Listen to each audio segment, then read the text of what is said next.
All right, everybody, let's go. This is the opening game. Browns Panthers Brownie postgame season 4. The 4th year. We are live. I am Mike Killey. I am your host. Joining me, as always, longtime Browns fan, military veteran, my father, Dan Killey at Brownie Post _Dan. Dad, welcome back to Brownie Post Game. Let me know how you're feeling about today's match.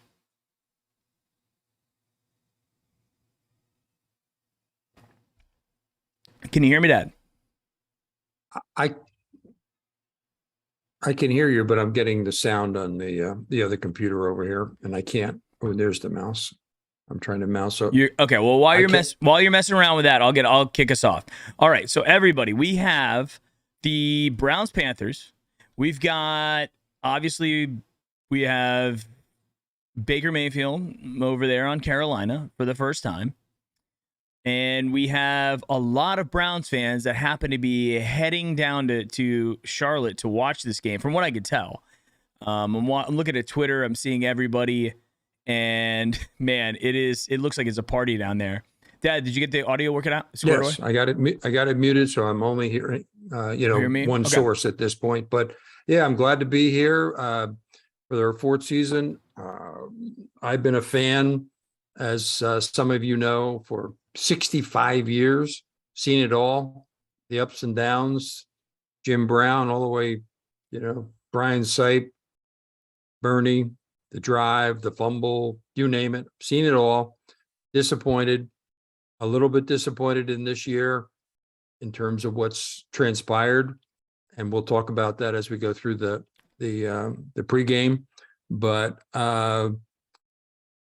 mixed emotions today. I want Baker to do well. I'm still a Baker guy, in terms of 6. So I'm rooting for both sides. So I win either way. Baker does good and they win, I'm happy. If the Browns win, break their streak of not winning their opening games, Jacoby plays well, that's a good omen for the remainder of the games until Watson appears.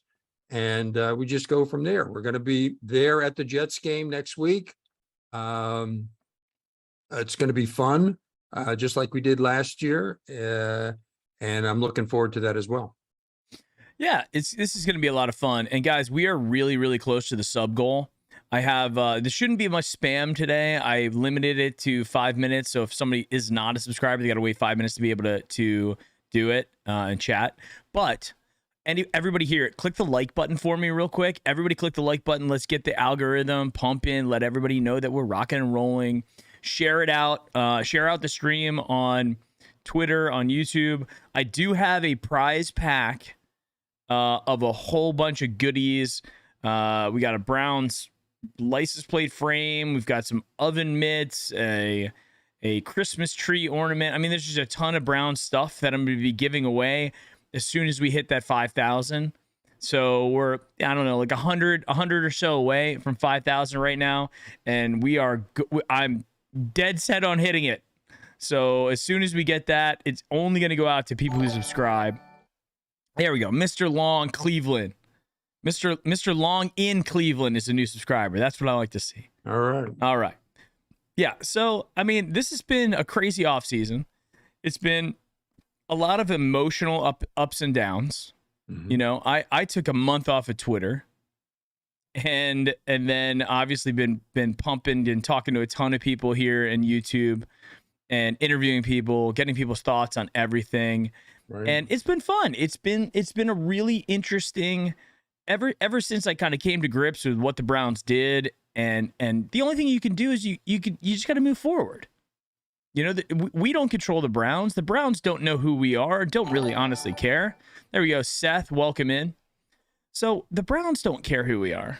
Right.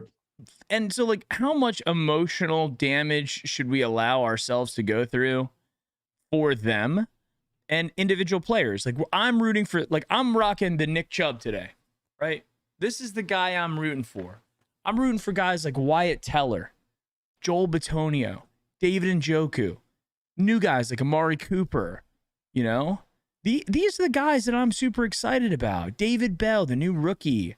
Right. You know, Jacoby Brissett out there, you know, making it happen. Who knows? We might even see a little Josh Dobbs action today. There's enough guys on the Browns to root for and to be happy about and be excited about than to allow one guy who we're not even going to see play till week 13, number one. And number two, you know what? It is what it is. These guys aren't saints. They play football. And if they didn't, they wouldn't be in our lives at all, right? Is it unfortunate what happened? Is nobody's going to sit there and endorse it and be like, this is great. But at the end of the day, you know what? It's something you can't control. So I'm not going to allow it to control my mind, my heart. I'm excited about. I woke up early this morning, was getting out there, was listening to that Here We Go Again Browns song. I was watching the old hype videos, listening to Bear Kincaid songs, and I sat there and I was like, this is, you know, planted the flag. So here in Florida, I don't have a flag post, but I've got a palm tree that I can kind of put a flag in for a temporary that my dad gave me. So I got the flag out there. You know, we're going to be live tweeting during the game. We're doing the pregame show. We're doing the postgame show. We got some subs on the way from Uber Eats. We're going to make some chicken wings. It's football season. Football I'm glad it's back. Yeah, I'm glad it's back. I mean, we're watching a lot of baseball. You had your baseball fantasy team, and I'm watching the Yankees play. And now that college football has started, got that to look forward to on Saturdays for the big games. And now we got Monday night, Thursday night, Sunday, all those nights for the NFL. So it should be interesting. The game on Thursday night, I thought was really interesting. The Rams Bills, two top-notch Super Bowl contenders. And a couple of takeaways for me, and I told this to Mike last time we chatted, was the Bills showed the world how to beat the Rams. And they had a game plan. They executed it for the most part. Josh Allen was almost perfect. And he got rid of the ball quickly. He didn't hold on to the ball. He didn't let that defensive line get to him or get to him very often. I think he was sacked twice. They fumbled once, and he threw an interception, but it was through the guy's hands and the guy took it away from him type of interception. It wasn't a bad throw. Mm-hmm.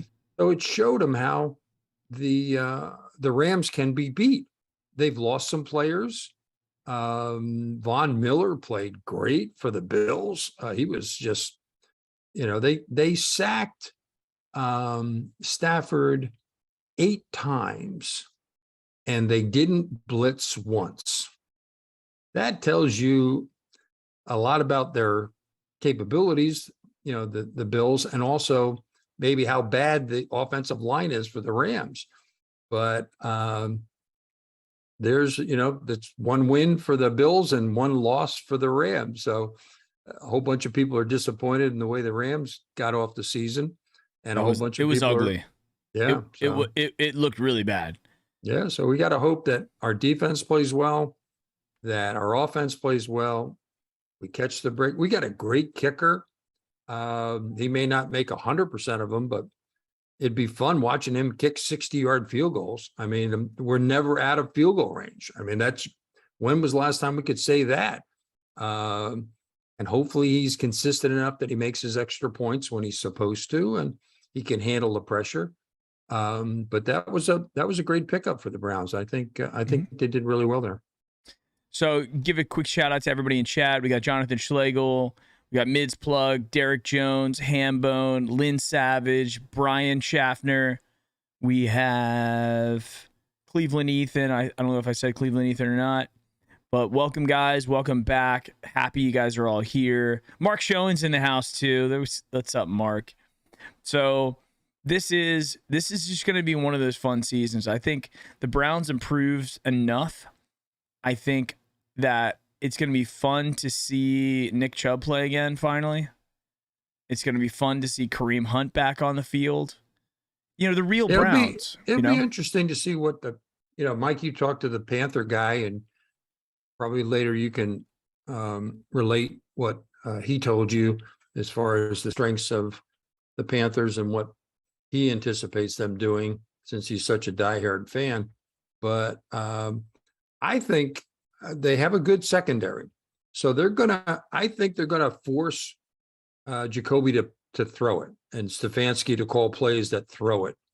I think they're going to put 8 guys in the box and stop the running game as best they can, whether it's Hunt or it's Chubb or whatever. And it'll force Jacoby to throw the ball and to force him to, I don't know if they stop the run. I'm not sure how much the play action will really help. But then on the other hand, if they break through, Chubb, starts putting 10, 15, 20-yard gains on them, who knows what could happen? I mean, it just opens up everything. It makes it so much easier for Jacoby, or if it was Baker, when your running game is really functioning, and it freezes those linebackers. So it should be an interesting game, especially right out of the box. Yeah, I think Cleveland Ethan just hit it on the head there. We need to mainly contain McCaffrey if we can. I think that McCaffrey is the scary thing, but I talked to Big Cat, the guy from Panthers Uncensored, and we were kind of talking about that. He said, he's like, hey, the offense goes through McCaffrey, that's it. So Baker and him have to gel. And for me, I was sitting there, I'm like, look, I mean, Baker had Kareem Hunt who and Nick Chubb, who are 2 excellent running backs. So it's not like you're at. I can't imagine his game is going to be elevated by Christian McCaffrey, right? It comes down to how they leverage him, and are they going to be doing screen passes? Are they going to be putting him out in the flat? Are they going to, how much are they going to be handing the ball? How much are they going to be giving to him? Versus what are they going to trust Baker to do? Right. And we know that Baker has the ability to do amazing things. We've seen him go nuts. We've also seen him do, in the Christmas game, we've seen him do some pretty bad things. So he's not perfect. He was never perfect. He was just a serious upgrade to what we've been experiencing for the last 20 years before Baker got there and before he got to take over. And he still had to fight through Hugh Jackson and Freddie Kitchens. I mean, he had a lot of obstacles in front of him. But he won me over big time when he won that first game against the Jets off the bench, coming in for Tyrod and on a Thursday night game. And that just put everything, for me, it put everything, it felt like it was the Bernie Kosar. I want to play in Cleveland. I want to go there. I'm a winner. I may not be perfect, but I can make it happen. Kosar was great with the community, was great with the fans. He didn't throw very many interceptions. He couldn't run very well, and he threw kind of funny, but he was very accurate. I mean, he had the record for non-interceptions, over 200 and some odd for a long time before somebody broke it. Hey, we had our first super of the season come in from It's OG Pickle. Well, thank you very much, OG. Big fan. I'm a big fan of yours as well. And, go Packers. Hope you guys have a good season. Hope we don't see you guys again, because the last time it was ugly up there in Lambeau. Very ugly. So, but yeah, I mean, this, I'm trying to think about what I'm expecting from this game today. I've already kind of, I think what happened, if I'm being perfectly honest and just having a moment here, guys, after all the stuff that happened with Baker in the offseason and with the trade and the Deshaun Watson stuff, nothing changed for me in terms of like my fanhood for the Browns. Obviously a big Browns fan, got a lot invested in the Browns, personally, not professionally really, but personally a lot invested in the Browns. But I made a commitment to myself to not allow the really the angry moments to happen anymore. I feel like I'm just like in a better place, like I'm better centered this year, and I'm not going to allow the Browns to just crush my soul, because look, we haven't won a home opener since, I want to say it was Jeff Garcia. I could be wrong here, guys. Chat, keep me honest. It might have been Jeff Garcia in like 2004. I know it was 2004. I don't know who the quarterback was though. Ryan Brown was going on. Seth was going on, man. So, I mean, when you think about it, we haven't won a season opener in so long. It's been almost 20 years. Mm-hmm. You know how crazy that is? That's almost as crazy, if not even crazier, than the whole quarterback situation. Xander, what's going on, man? Welcome. So it's nuts to me that we haven't won that long. And you know what? Today I said, I want to go out. I want to have a good time. I want to enjoy it. Watch the game, eat some food, hang out, do the pre and post game show, and then just whatever happens. But, it is what it is, kind of thing. Yeah. I mean, it's been a long time. I can't remember the last time they won an opener. It's not the kiss of death. The first 5 games really will tell you what your team is made of in terms of wins and getting into the playoffs. The first game doesn't mean all that much other than for our own, morale, and getting off to a good start. It's always good to win the first one, especially if you do it, cleanly. You don't back into it. You don't play lousy and just, the other team plays even worse. So I'm looking for the defense to step up. It's going to be interesting to watch Miles against the rookie left tackle of the Panthers, and whether, the one comment I heard was that Rule, their coach, said, we're going to give him some help, but not the whole game. We can't double team him every time, especially if Clowney's doing anything on the other side. They can't ignore that. So, but it'll be interesting. He was a first round pick. He did well in the preseason, a little that I saw of the kid. They've revamped their line. They got Corbett from the Rams, was a big pickup for them. Mm-hmm. So it should be interesting. You got Jacoby on the offense, and who knows how that is going to go, but the defense is the defense. And if Baker wins the battle there, so be it. If our defense wins the battle, that'll be encouraging going forward against the Jets and the next couple of games we got going forward. Yeah, a lot of people were actually saying that they were expecting us to possibly go 4-0 to start the season. Like, how crazy, well, I had people say 4-0 to start the season. I said, if that happens, they're going to erect a statue of Jacoby Brissett, like right next to Otto Graham, right as you go into the stadium. I mean, if he comes out and he wins of the, 11 game suspension, if he comes out and he goes 9-2, what are you going to do? I guess you got to put in Watson and give him a chance to take us, up to and through the playoffs. He's obviously a bigger talent than Jacoby, but he's going to be rusty. He's going to have been sitting. He's going to have to put up with the fans in every away game that are going to give him a really hard time. They started in one of the preseason games, I guess, and we'll see how thick a skin he's got when he comes back.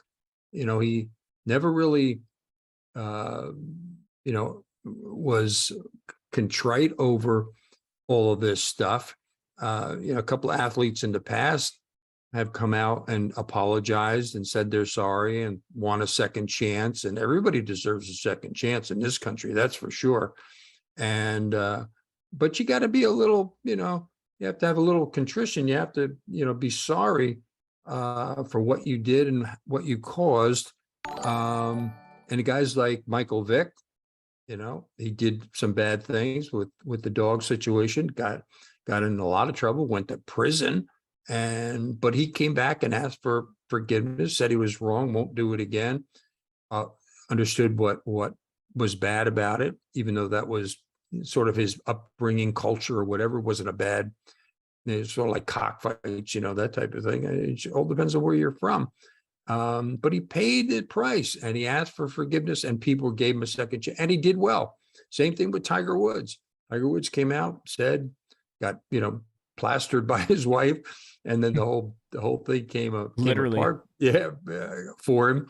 But he came out contrite, apologized in front of the cameras. I mean, big time, in front of his mother, and said, he was wrong, and the people forgave him. I mean, look at the crowds that show up for Tiger Woods. If he's in a tournament, I mean, they've totally forgiven him because of the way he fessed up for the wrongdoing that he did. So I hope Watson can do that and make it sincere, as opposed to saying I didn't do anything wrong, I'm innocent, whatever. Mm-hmm. But he's going to face that every away game that he goes to. Once he gets back in uniform and starts playing, and it'll be interesting to see how much grief they give him and how much it affects his play. Oh, I mean, here's the thing that I'm sitting here and I'm trying to wrap my head around is Deshaun hasn't played in a year and 2/3 by the time he'll get in. And everyone's expecting us to just go, well, as long as we just get through the 11 games, then our savior's coming. I think everybody needs to curb that excitement on that game. He's going in. It's going to be very mentally taxing. He's going into his old team in Houston, and the expectation and pressures of the world are going to be on his shoulder. I would not be surprised if we go into that game and lose. Well, it all depends on where we are in terms of how healthy are we going to be 11 games from now. But even in a vacuum, even if we are healthy, right? Yeah. Just because of you add all of that extra spice into the recipe, and oftentimes it turns out to be not as what you expect. And I think there are a lot of fans out there, especially the Baker haters, who are like, "Oh, Deshaun is so much better than Baker that it doesn't matter what happens, they're going to be excited." But here's the problem with that: the whole scenario is Baker now has 11 games that he can go out and showcase what he can do, including the first one against the Browns. If he comes out red hot, has a huge game, beats the Browns, and then has his team in a position to possibly make the playoffs, like at the time Deshaun comes back, and we're not, and then Deshaun comes in and doesn't play as well as everybody expects or was requiring him to play for that $230 million guaranteed contract. Right. That's when the walls are going to start getting real tight. Right. And that's when the pressure mounts. The pressure's going to mount. A lot of people have been talking about this, I think. Or if we're in a good position to make the playoffs, we pull Jacoby out, who's played, say he's got us 8-3 at that point. And we're poised to win the division, or got some key games at the end there, and we put Watson in, and he doesn't perform. How long do you go with him non-performing before you put Jacoby back in and give yourself a chance to make the playoffs? So he's got that to contend with. That's not an option. I mean, it is. I think the only way Deshaun would get pulled out is if he's not playing like Deshaun Watson should. If we have multi-interception games and he's personally losing them and he's not getting the offense, it's just like if that full-blown collapse happens, that's the only way. And like you said, I mean, athletes have gone through this before. Michael Vick did, Tiger Woods. Elite athletes have gone through controversies and challenges like this in their personal lives, and then maybe they do get a little shaky in the beginning, but then it kind of irons itself out because these guys are who they are, right?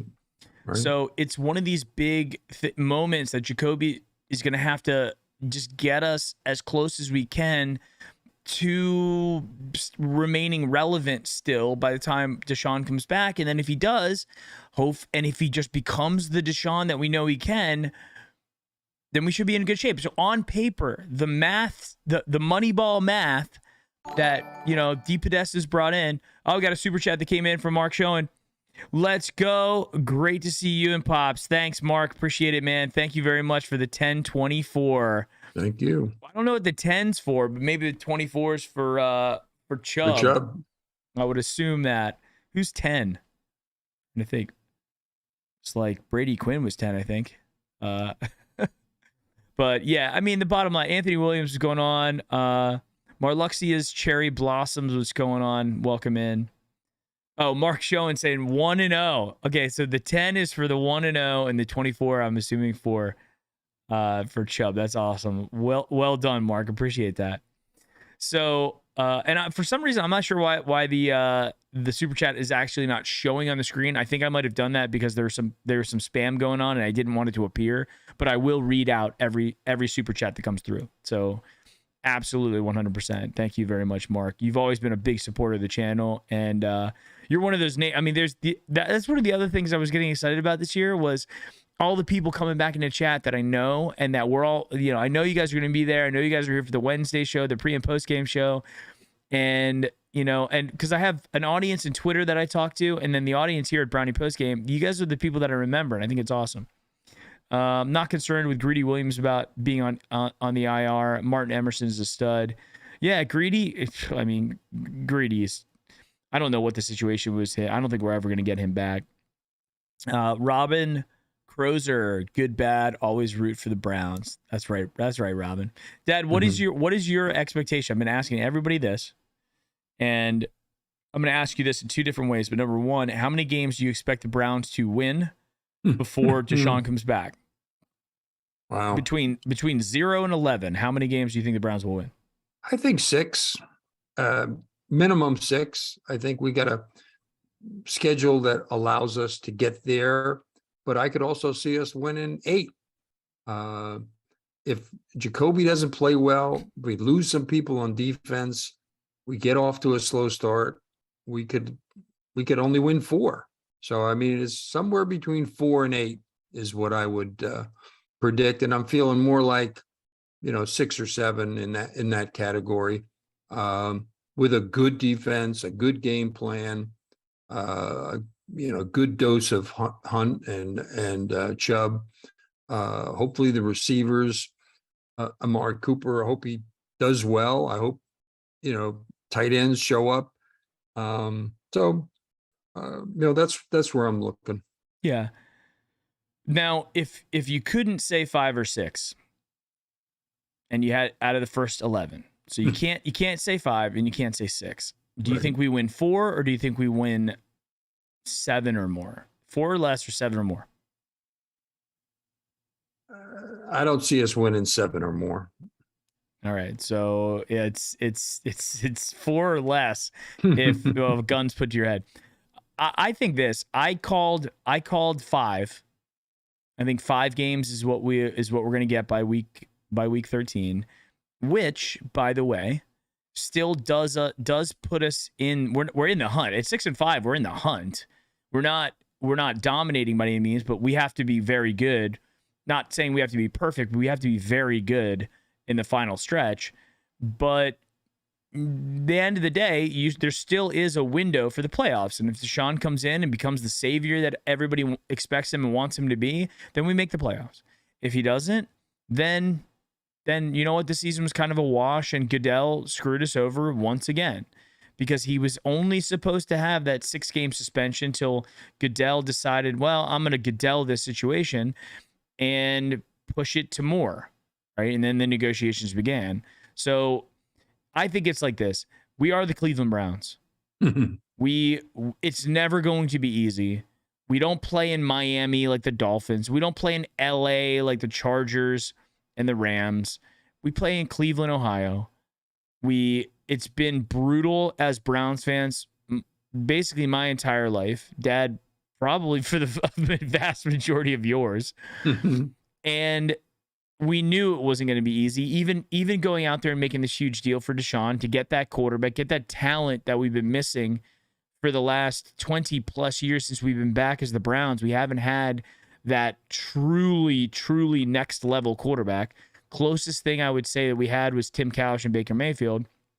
Baker still has an opportunity to become that in his next spot, similarly to like what Drew Brees did when he went from the Chargers to the Saints. Sure. So, but that being said, the game that'll be interesting, Mike, is talking about quarterbacks, will be the Denver game. Going Denver with Wilson going back to Seattle, almost the same thing. Yeah, he's got a little bit of a chip on his shoulder. But he's proven that he can do it. Just a question of, does he have enough support with Denver to do that? He's coming. It's not like, the Panthers are coming to Cleveland to play.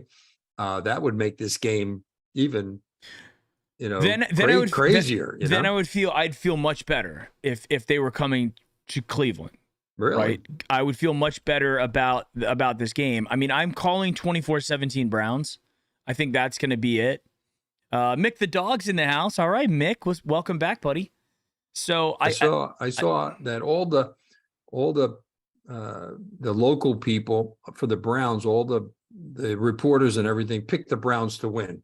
Close game, 6, 7 points, 3 points, whatever, but they unanimous. They're going to. And then I looked at the Panthers and all their local announcers and beat people that cover them, and they all predict Carolina to win in a real close game. So it's all partisan. This is I don't know what the current line is. It started off with I think Carolina being favored by, maybe because it was a home game, by 1.5. And then it switched to the Browns being up by 2.5. Mm-hmm. So I don't know what the current spread is. I don't know what their maybe McCaffrey's injury had something. Mid's plug says it's Browns minus 1.5. All right, so it's back to where it was originally. Yeah. So the Browns are away game favored with not your starting quarterback. You got your backup in there. If he goes down, we get Dobbs, right? And we do. So, I mean, he's proven that he can handle a certain amount of it, but it'll be interesting to see whether he can perform. And then making the playoffs becomes even a bigger challenge, because we may not have that many games under our belt by the time that Watson comes back. Yeah, I think you're absolutely right. I think that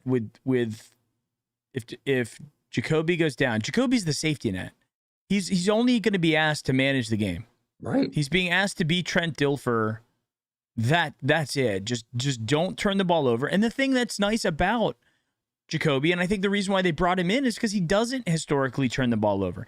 He doesn't have a great completion percentage. He doesn't throw a billion touchdowns, but he also doesn't turn the dang ball over, which is one of the biggest problems that we had with Baker. That Baker was trying to be the hero more often than not, which created problems for the Browns and made the defense go back on the field quite a bit.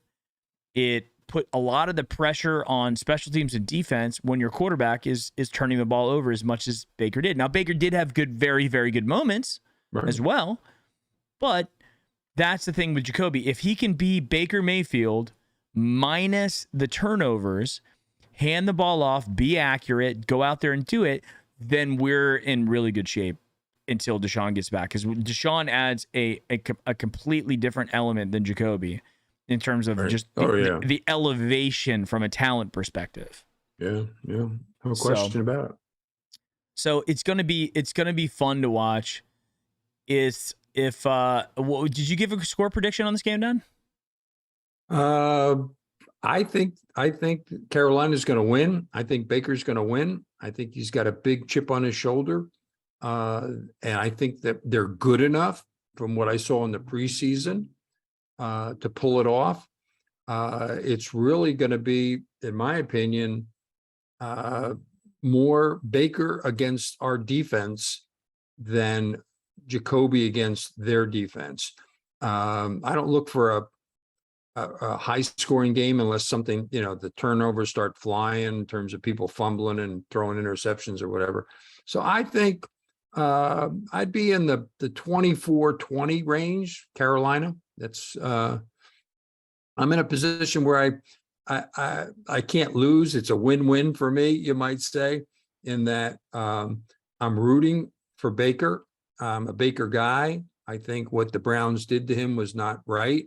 Mm-hmm. I think if he does well this year, I hope he gets the big contract either with the Panthers or he goes somewhere else.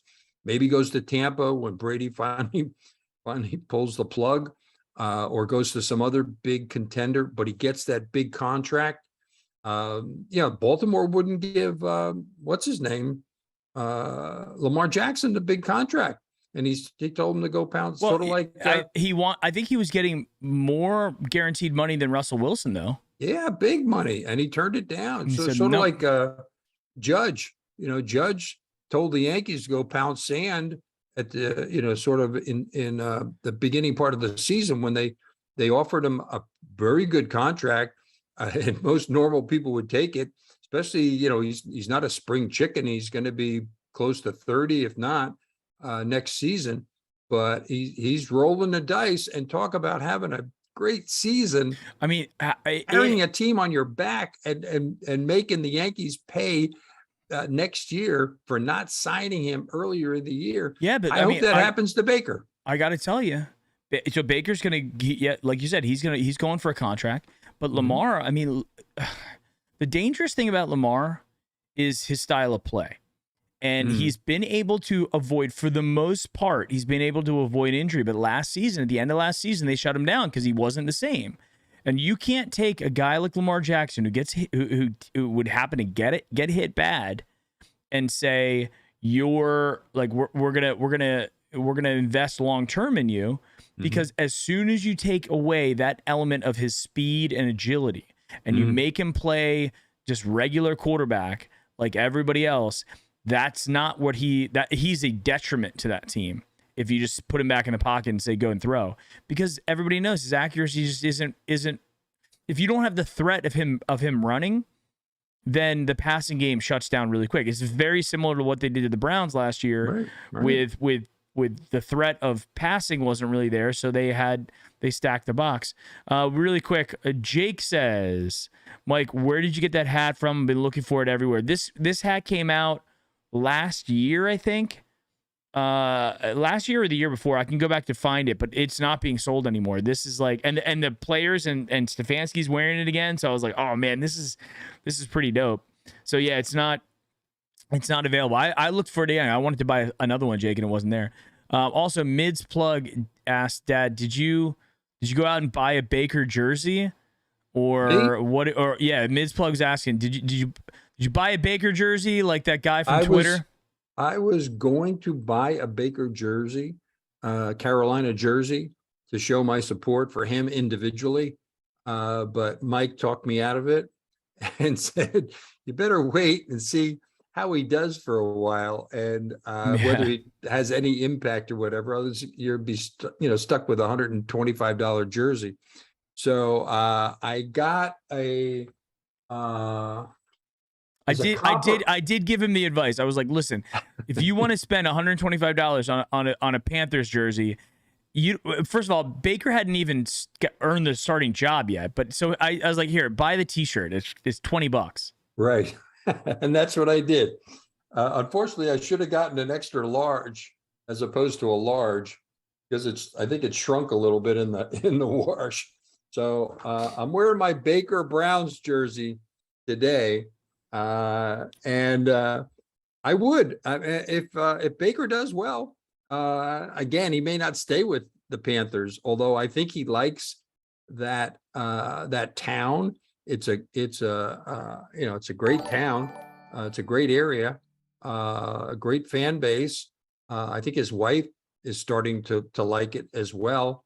So they could offer him a big deal, especially if he gets him to the playoffs. He doesn't have to get to the Super Bowl. Playoffs. But, playoffs.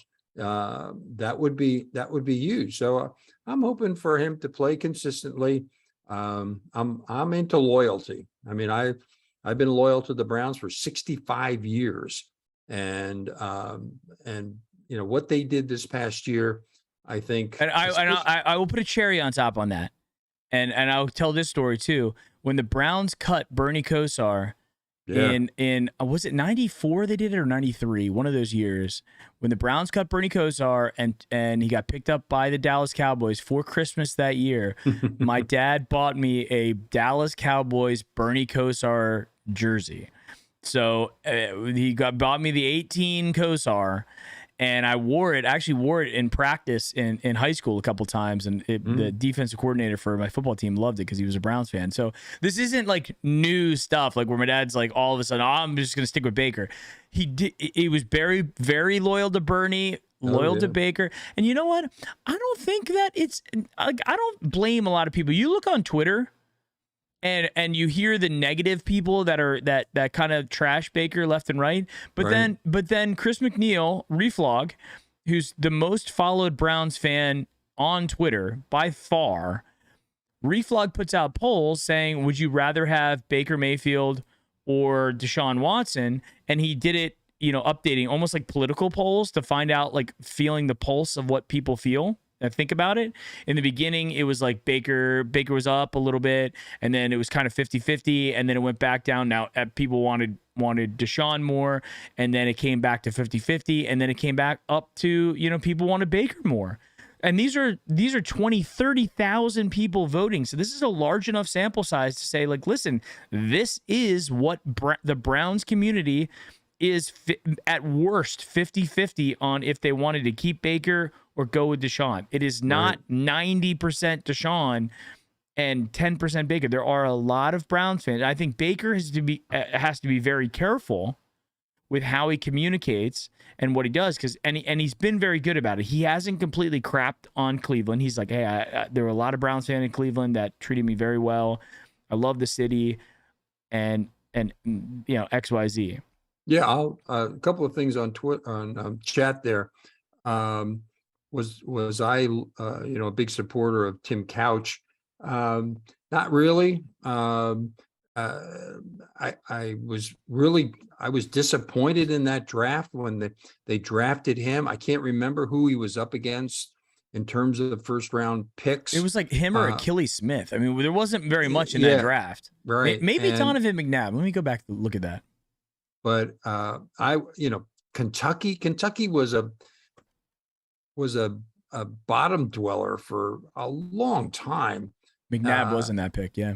And so when they picked him, I said, why can't you go with somebody, that's a big proven talent in the SEC or some, other of the big conferences that can handle the real pressure that comes with being the number one draft pick and a quarterback in a franchise that was doing terrible. I mean, just they didn't have a lot of support around him.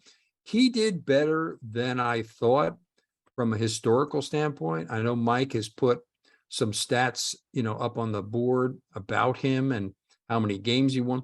The only thing I can remember about Tim Couch, to be honest with you, and this shows that I guess I wasn't a big fan, was when he threw that Hail Mary against the Saints in the Superdome with like 5 seconds left. Yeah, that was the first win we got that season. And wasn't. Yeah, Kevin Johnson. I thought it was Dennis Northcutt, but it was Kevin Johnson who was like the big weapon we had on, as a receiver. And Kevin Johnson came down with it. I remember, so that was back in 99. Mm-hmm. And they didn't have really, you couldn't stream games. I mean, you either got it on satellite or were watching your local area. I saw the game. I watched the game. I remember that. I saw it live.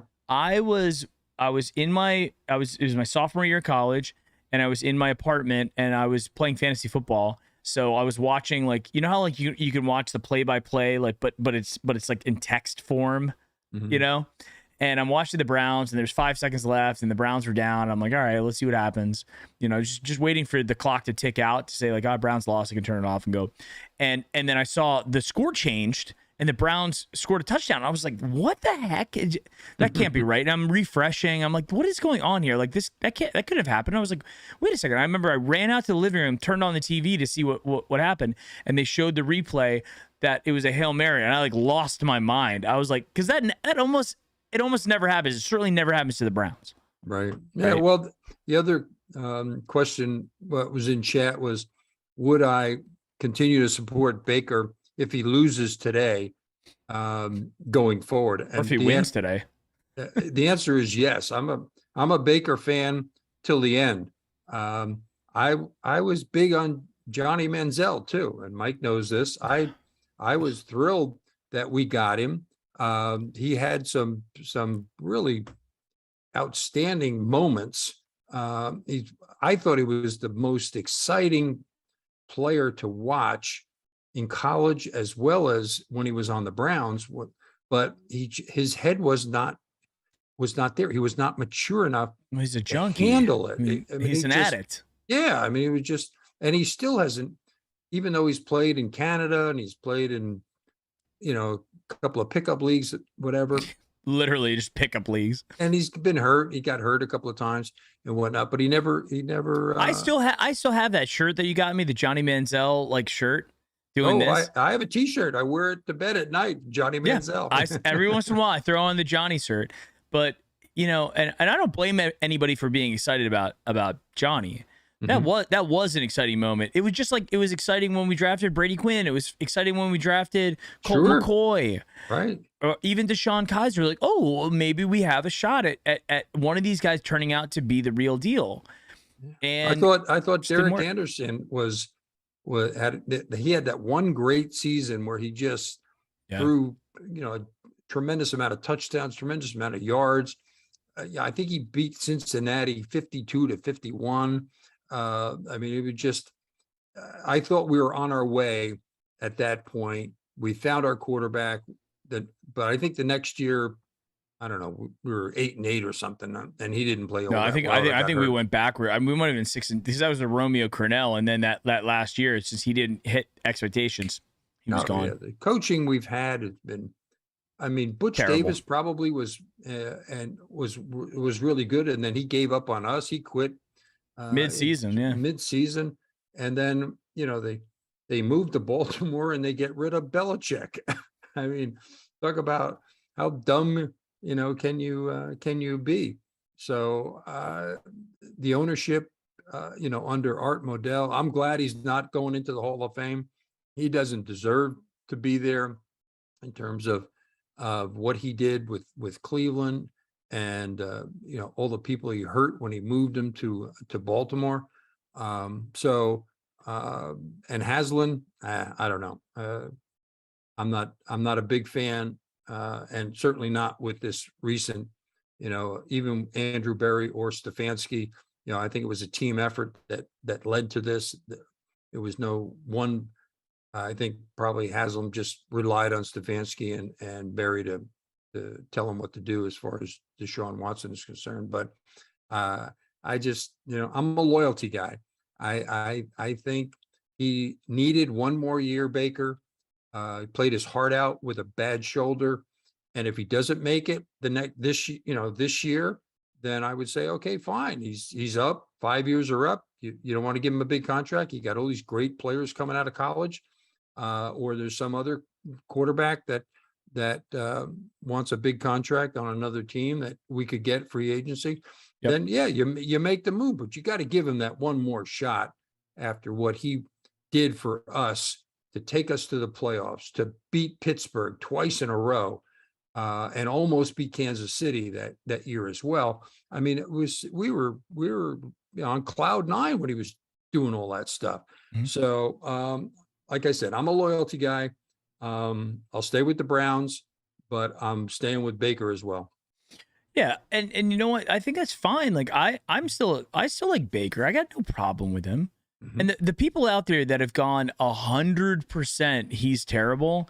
Right. That's an emotional response, or it's an invalid emotional response. Let's be honest here. Right.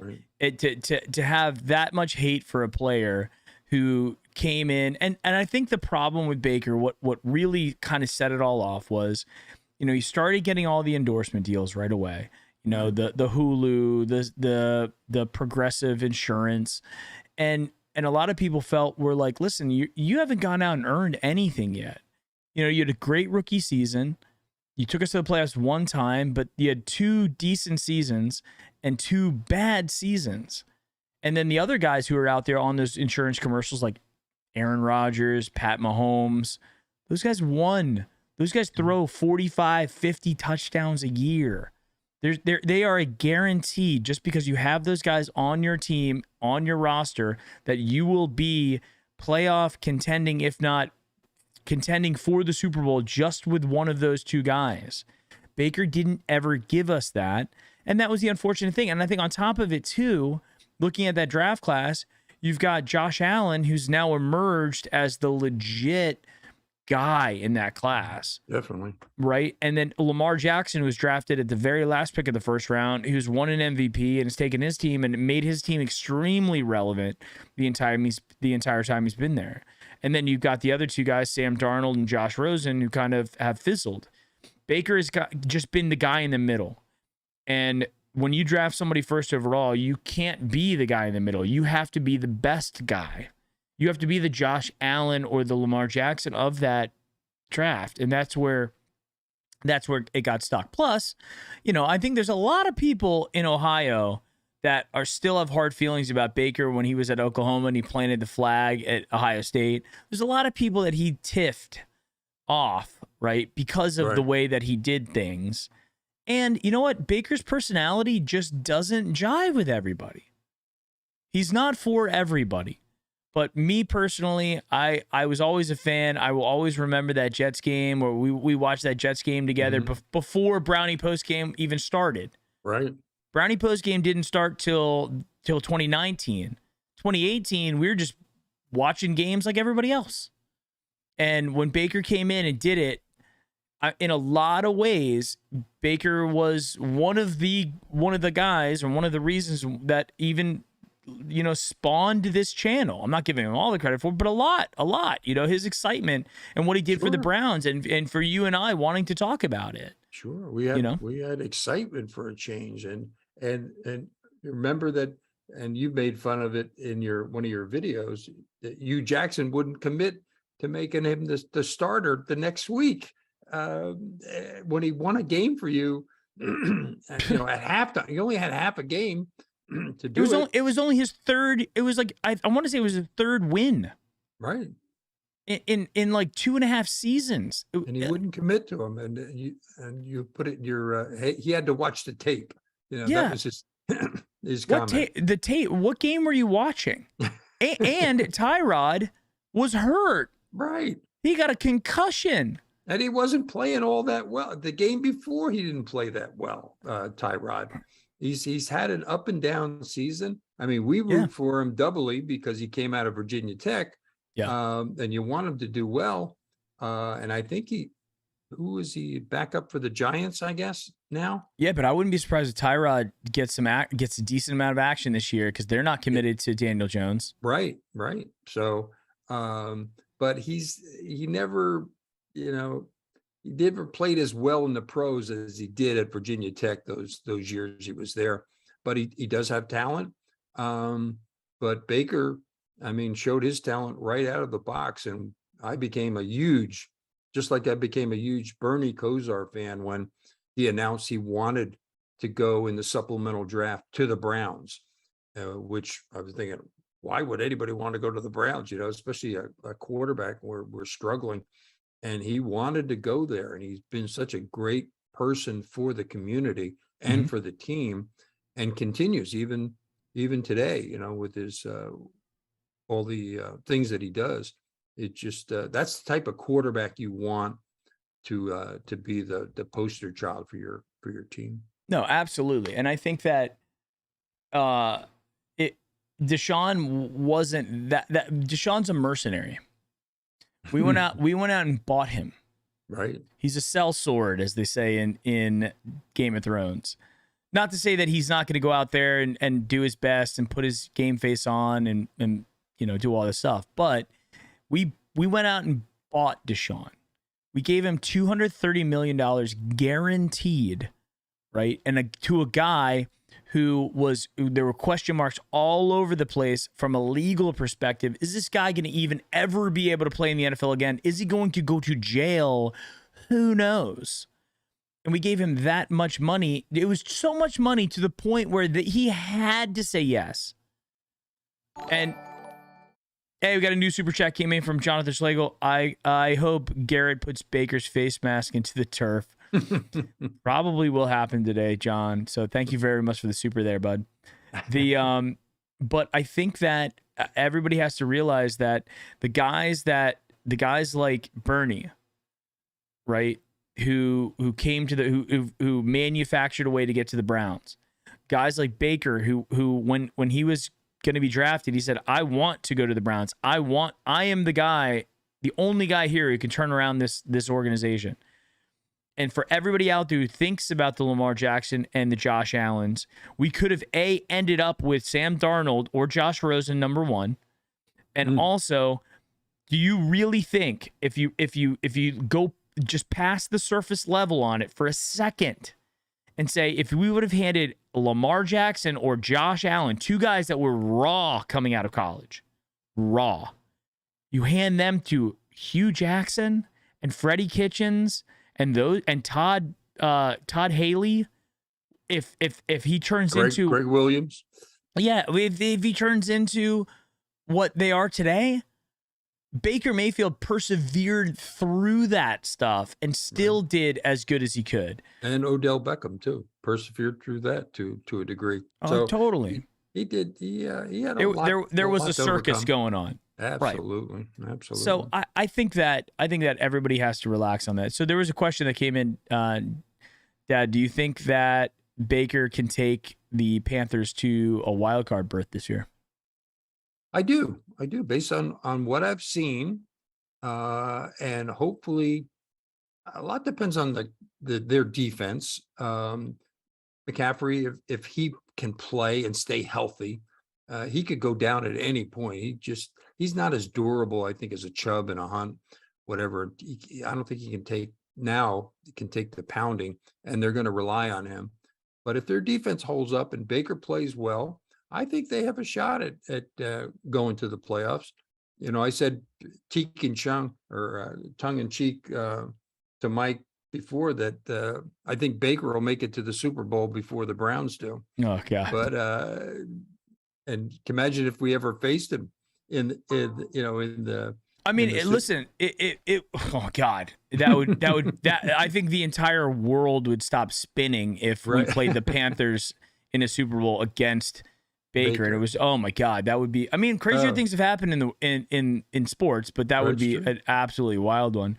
Right. I think going back to just the Browns right now, and John brought this up with Myles Garrett. Myles has a lot to prove this year as well. He's got to stay healthy. Right. He got bit by COVID. It was rookie year. He had that high ankle sprain. He gets dinged up. He's got to be able to stay healthy, and he's got to be able to dominate all 4 quarters of a game. You look at guys like Aaron Donald. You look at guys like T.J. Watt, the guys who are oftentimes put right up there, if not above Myles. Those guys they're involved all throughout the game. Myles plays a position. He plays the way that he plays the game of football in a way that he can be neutralized to a degree if you if you double team him. Right. Now that you don't have a threat on the other side that requires them not to double team him or chip him every time. So they got that with Clowney. And so let's see. This is his year to be the defensive player of the year, and not just be concerned about, my big complaint with Myles was he was so focused, and still is probably, on sacks that he forgets to hit the edge. And there's so many games last year, the year before, he'd have 1 or 2 sacks, but then they'd run around him like he was standing still. He makes the inside move, they go to the outside. He goes to the outside, they run inside of him.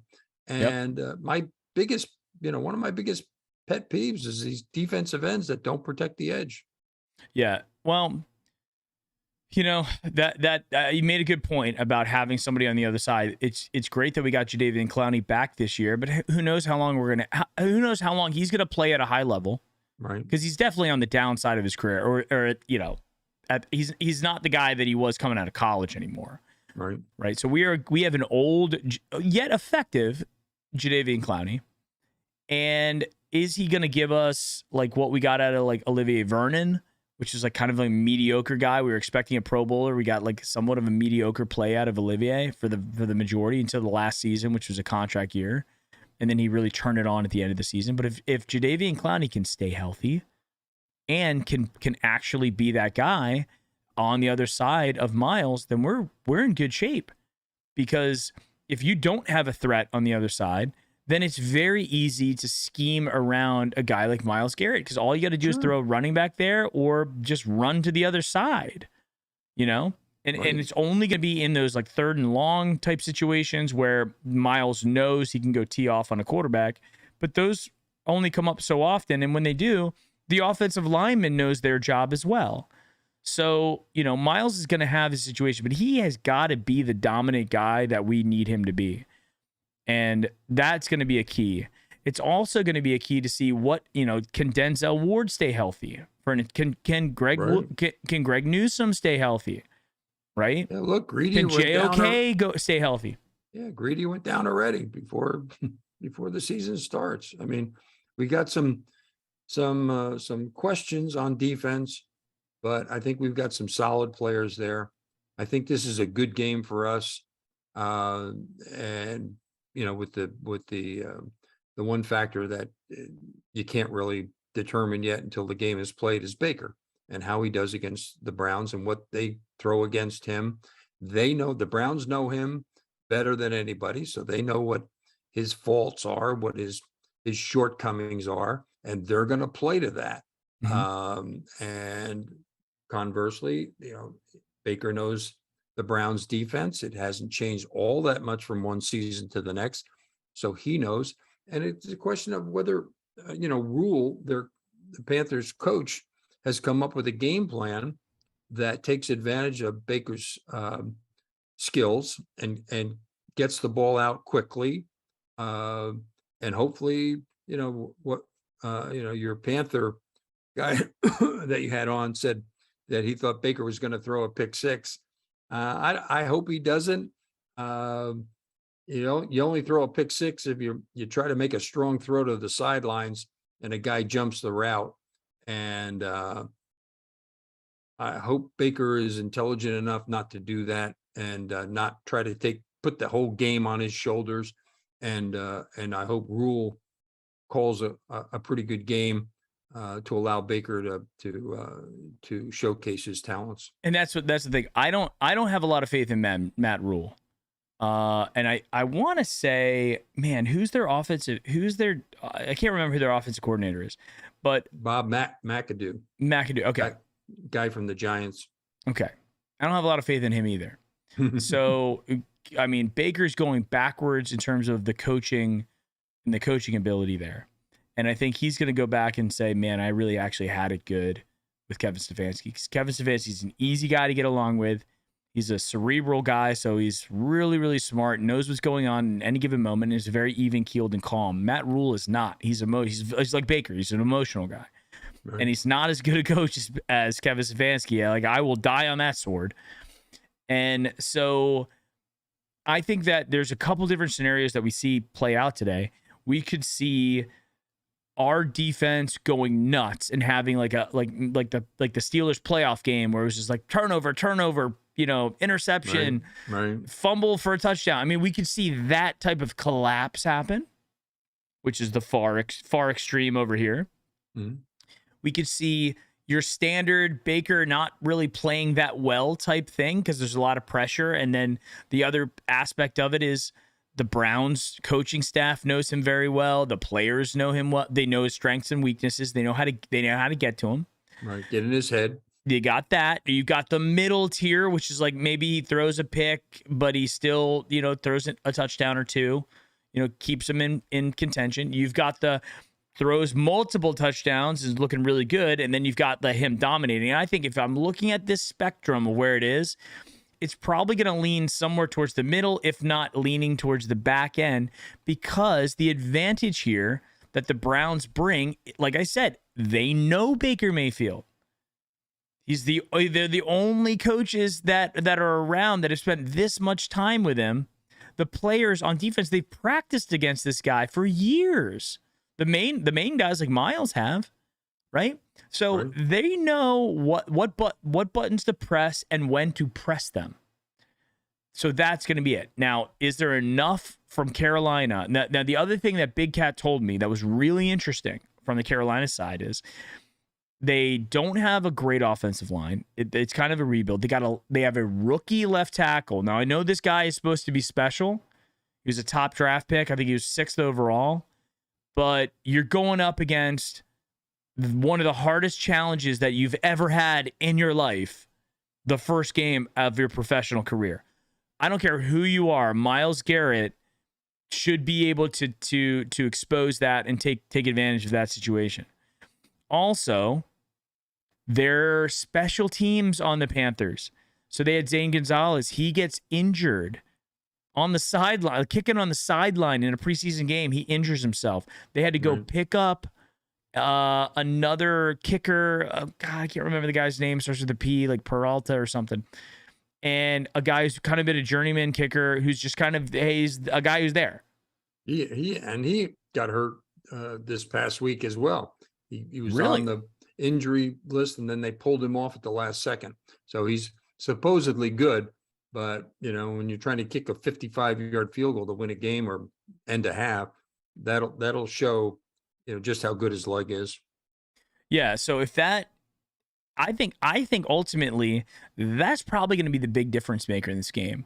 We now have a kicker that I believe in what he showed in the preseason and in practice, everything. I think we actually have the real deal type kicker. He may not be Justin Tucker, but I think he's a guy that he has a big leg. He's confident, and he's gonna give us some distance. He's a threat. Right. He's a threat, right? So I think that we have the advantage from a special teams perspective, from a defense perspective, from a knowing the opposing quarterback perspective. We have advantages. Where our disadvantages come in is we're running with a backup quarterback. So not a true number one quarterback, a 1B type guy in Jacoby Brissett. We also haven't had a lot of we're missing Conklin. He's not playing, so we're going to go with a backup offensive lineman. Greedy's out, like you mentioned, but not a lot of players are out. So I think on the injury front, we're okay. And also Nick Harris, or the guy we're going to have our starting center, he's not there. So it is going to be 2 backup offensive linemen, which is risk. Still have Wyatt Teller, still have Jedrick Wills, still have Joel Bitonio, and especially with Joel Bitonio and Wyatt Teller, your guards are going to be fine. Jedrick Wills is a guy that's got to step up, though, and make sure that because Jacoby can't move. He can't move like Dobbs did. He can't move like Deshaun Watson or probably even Baker. He's going to be a little bit more statuesque back there, which is dangerous. So, but if you look at it on paper, and I think this is why the Vegas line has kind of pushed it, because it doesn't matter that the Browns are playing away, at Carolina. The talent on the field, and this is Stefanski's 3rd season. A lot of these guys have been with Stefanski for a while now and understand this, and been with Joe Woods. So there is consistency on the offense and defensive side of the ball. That I think that it shows the Browns are a more stable organization at this point. And the only wild card that kind of is out there is how good Jacoby Brissett can be. If he plays regular, we're in good shape. If he doesn't, then that's a problem. But this is one of those games, and this is kind of all just kind of coming to me right now. But this is one of those games that I think the Baker that we know is going to try to do too much. Because it does mean, it is personal to him. It means something to him. Right. Big time. Right. And it doesn't mean anything to Jacoby Brissett. This is one of 11 games that he's got to play. It doesn't mean anything to guys like Nick Chubb or Kareem Hunt. They're just going out there to play football. They're not playing against Baker Mayfield. They're playing for the Cleveland Browns. And then maybe a little bit on the defensive side of the ball, because, guys like Miles have come out and, been a little bit petty about the Baker Mayfield situation. There was a report that came out that Baker had texted Miles and said, hey, sorry things didn't work out. I wish you guys the best of luck. It was great playing with you. And then Miles just just ghosted him, didn't respond at all, which I thought was, kind of a weird move. And Miles was like, well, I just didn't have anything to say. I mean, you could have replied back and said, good luck to you too. I mean, been an adult about it. Right. I mean, unless there was truly beef there. And I think that's the onion that started to get peeled back. And the reports that were kind of getting tossed around that there was the locker room issues. And if you think about it, that is clearly saying where the locker room issue was. Myles Garrett is 100% the leader on defense. He's the guy. And Baker Mayfield was the leader on offense. It could have been a guy like Nick Chubb, but Nick Chubb he's not a vocal leader. Baker Mayfield is, and he's the quarterback. Right. So if Baker, Adrian Mitchell, thank you for being a new subscriber. Appreciate it. We're getting close there. Getting close to that 5,000. Keep it coming. But if Miles won't even send him a text message back it takes 0 calories to do that, then clearly Miles had some negative feelings about Baker as a person and or as a player. So the reports that were out there that was saying that there was locker room dissent basically have been confirmed. Yeah, well, that's in any situation where the team, you have high expectations and the team goes sideways, you're looking under every rock for every reason to try to explain what's going wrong with your team, whether it's baseball, basketball, hockey, you name it. And so, had we won last year and Baker had not gotten hurt, things, there would have been no talk about stuff in the locker room. Winning cures a lot of ills and keeps a lot of stuff under the table that never surfaced. But certainly once you start to lose and the finger pointing starts as to, well, if they had played better, if he hadn't dropped that pass, if he had run the right route, et cetera, I'm not surprised that comments like that could happen.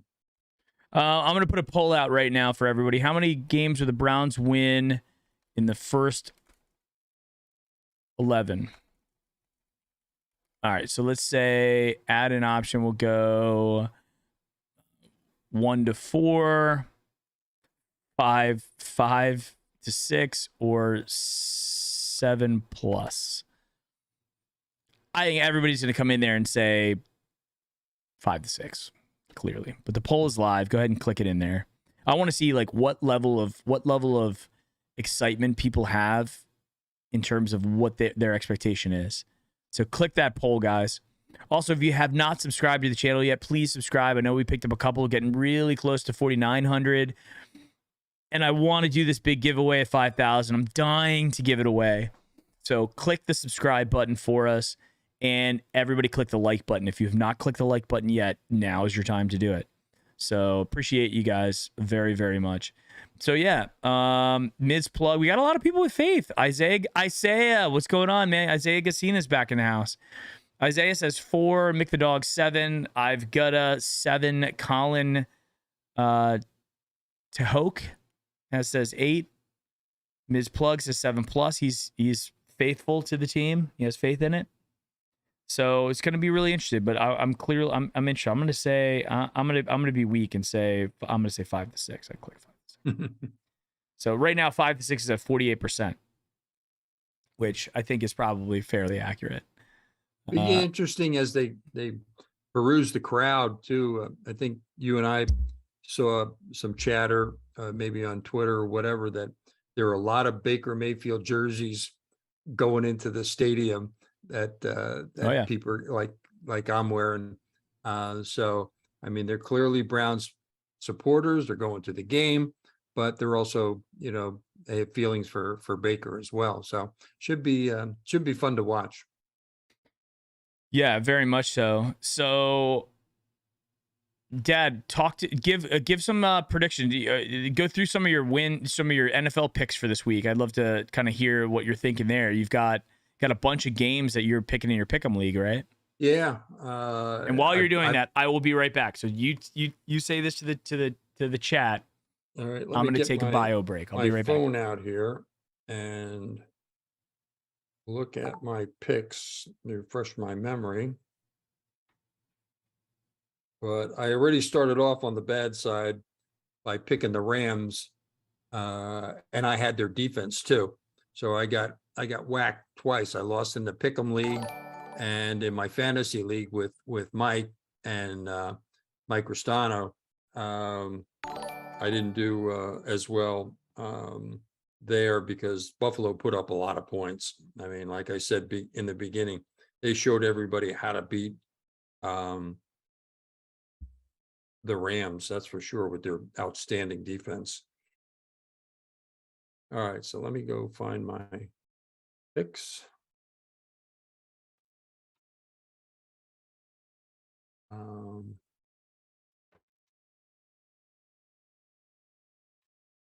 All right, so I got New Orleans over Atlanta.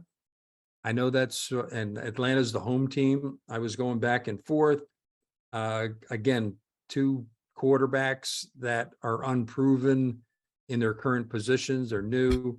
Hopefully, New Orleans can pull it out. Baltimore against the Jets. I got Baltimore. I don't think that one's going to be close, even though it's in the Meadowlands. I think Flacco is going to play for the Jets. I just don't think the Jets are all that good. Pittsburgh against Cincinnati. I got Cincinnati. I don't think that much of Trubinsky. I watched him in the preseason. I watched him in prior situations with other teams. So I'm thinking Burrow and his team are going to, even though he hasn't played very much in the preseason, so he's going to be a little rusty. So and it's always that's a tough game. Pittsburgh, Cincinnati, right out of the box. They're going to be playing hard against each other. New England against Miami. I got Miami. It's a home game. I don't think Mac Jones is playing all that well. There's a little controversy up there in New England with that. Tua, it's all going to be on Tua's hands if he can play well. I think Miami, it's going to be hot. And I don't know if New England will be able to handle that. Jacksonville against Washington. I'm going with Washington, going with the home team. San Francisco against Chicago. That was a tough one. I was going back and forth and back and forth.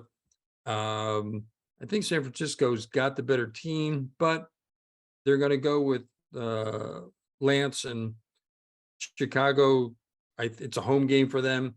Maybe they'll be motivated to come out of the box and do well. Cleveland, Carolina. I got Carolina, so I'm jeez, going against the Browns. Officially did it. Indianapolis against Houston. I got Indianapolis. I think they're the better team there. Philadelphia against Detroit. Tough. That's a sort of a pick 'em. I think if Philadelphia plays really well, they can win. But I'm going with the home team. I'm going with Detroit. Vegas against the Chargers. I like Vegas in the pickup with Adams, and Carr throws the ball a lot, but I think the Chargers are the better team, and it's home for them. I go with the Chargers. Green Bay against Minnesota, another one, toss up. Aaron Rodgers, not as many. I think I was telling you in this one, I would probably would have gone with Minnesota. I would take in the upset on this one. Right, and you convinced me. I changed my pick. Geez, now the pressure's on me. I went with Minnesota. The Giants against Tennessee. Again, I think the Giants are still struggling. Tennessee is going to win it. It's a home game for them. Kansas City against Arizona. I can't. It's hard to bet against Mahomes. I mean, just hard. He never loses in September. Well, Arizona, lives and dies based on what's Kyler? his name? Kyler Murray. Yeah. And Tampa against Dallas. I was leaning towards Dallas, and then I heard that Prescott's got a toe issue or an ankle issue that he's not comfortable with his cleats or something. And then they lost somebody on their offensive line and somebody else. So I switched from Dallas, even though it's a home game for them. I went to Tampa thinking Brady, he just finds a way to win. I mean, just finds a way to win.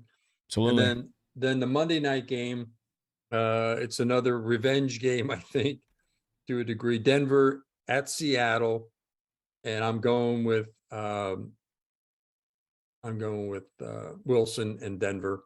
I think they beat them in Seattle. So those are my picks. Well, yeah, some of them are. This is one of those seasons where I'm just not ready to just. There's some games I can't call. I don't know who's going to be good and bad. Right, I can see Green Bay not being as good because they lost some of their players. Right. I could see a team like the Ravens being great or being terrible. Like you don't know yet, Yeah, it's really like I said, until you get to week 5, you really don't know what you got, and anything can happen between 1 and 5 in terms of if 2 or 3 quarterbacks go down for whatever reason, they just make a bad cut, they get plowed, somebody has a roughing the passer, you throw and you hit some guy's helmet and you crack a finger like Wilson did last year. I mean, anything can happen. And all those teams who, or they convert, the other side of that is they don't play well. Their quarterbacks don't play well, and they don't live up to the expectations that everybody has so high at the beginning of the season, like they do in Pittsburgh and some of these other towns that are going with completely new quarterbacks. The pressure will mount on them. And if Baker does well with the Panthers, they're all going to look like idiots for not stepping up and trying to pick up Baker at a relatively cheap price. I mean, the Browns are still paying him $10 million to play for somebody else. It was against us. Yeah, against us. In the Billy Ball, in baseball, the movie, when Brad Pitt and he's talking to Justice, and he's in the batting cage, and he says, "Well, can you help me out?" And blah blah blah. And yeah, I can help you. You're paying me a lot of money, and you want me to do this. And he says, "No, you don't understand. I'm not paying you a lot of money. The Yankees are paying you a lot of money to play against them." Right. And then he just looked at him and said, "Yeah, you're right. I'll do what you want me to do." So, I mean, there's a little bit of real life in some of these situations. So it'll be interesting. I think we got to wait till week 5. Then we do a retrospective look at the first 5 games, see how everybody's done, who got out of the box quick, who really stumbled and didn't do well at all. And then those who are sort of mediocre, trying to find themselves and hanging around, we'll know a lot more after week 5. What's really another interesting thing is you're kind of bringing up the whole Moneyball situation. I think what the Browns are doing, and DePodesta is a guy that the Jonah Hill character, the little fat guy that was in the Moneyball, right. that is DePodesta with Billy Beane. So he is the guy in that, played by Jonah Hill for whatever reason, which is like those two guys are the furthest from the actual shape of each other. But the interesting thing about DePodesta is he's helping to manufacture that whole Deshaun Watson thing. And I think one of the reasons why the league is so upset with what Jimmy Haslam did, not just for the guaranteed contract, the guaranteed aspect of the contract, everybody's like, oh, now we're gonna have to give out guarantees and everybody's expecting that. That's one element of it. The real key element that a lot of people aren't thinking about, it has been pointed out in the past, so like I'm not just coming up with this on the fly, but the main key thing that they did with Deshaun Watson was they were able to put $230 million, or a certain amount of that $230 million, in escrow. So Jimmy Haslam wrote the check and said, it's going to sit in escrow for you So we are guaranteed. If we go bankrupt, you know, if a earthquake comes in and you know, completely takes away the city of Cleveland and there is no football, you still get your money, buddy. And Right. the league required that. And so the big challenge that you have with certain teams out there who don't have these ultra wealthy owners, Right. they can't put the money in escrow, which is required to give that kind of guarantee. Right. And I don't know what the situation is in Baltimore with their owner. If that guy has a kind of dough, you'd think that most of them do at this point. There's really not that many poor owners like the Art Modell was back in the day. Right. But certainly the Walton guy for the Broncos has the money. Yeah. Right. So he had it.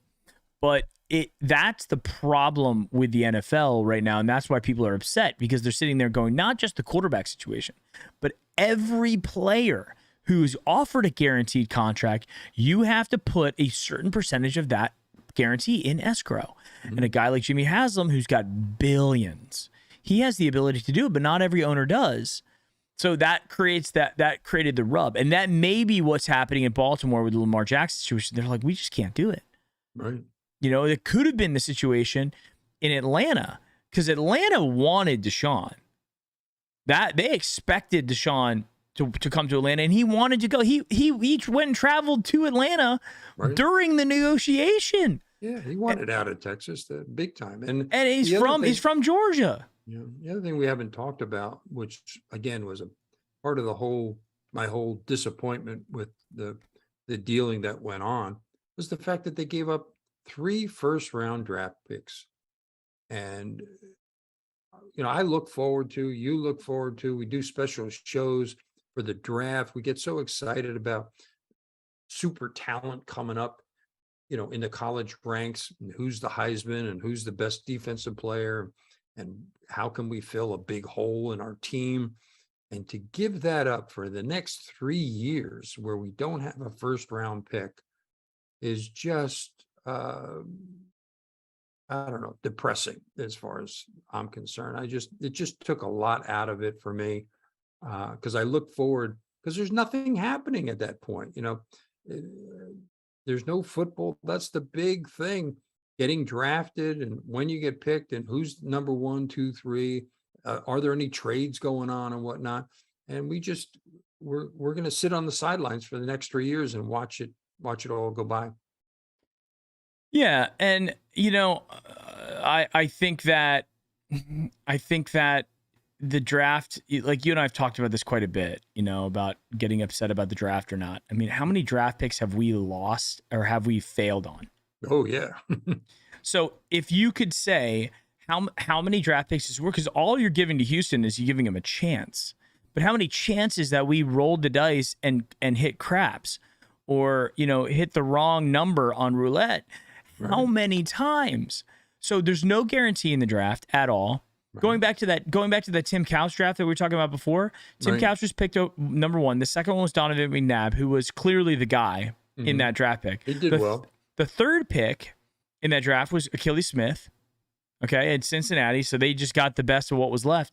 Do you know the next quarterback was taken? Dante Culpepper from Minnesota. So that would have been a decent one. And then the guy after that, Cade McNown for Chicago. Chicago's been. How about other players? You know, defensive players. You know, 2 4, 5, 6.